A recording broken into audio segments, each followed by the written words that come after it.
मुंबई विद्यापीठ Senate निवडणुकीत ठाकरे गटाचं वर्चस्व, 10 पैकी 9 जागा जिंकल्या, एका जागेवर मतमोजणी सुरू.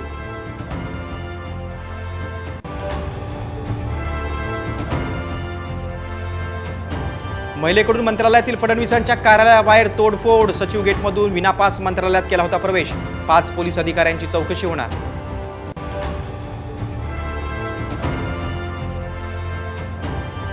आगामी विधानसभा निवडणूक एकाच टप्प्यात घ्या, शिंदे गट आणि अजितदादांच्या राष्ट्रवादीकडून निवडणूक आयोगाकडे मागणी.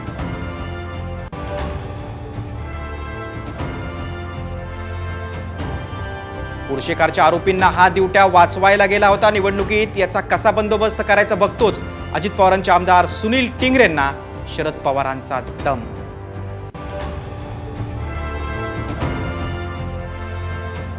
अक्षय शिंदेचा मृतदेह सोमवारपर्यंत दफन करा, उच्च न्यायालयाचे सरकारला निर्देश, तर दफनविधीसाठी जागा देण्याची सरकारची ग्वाही.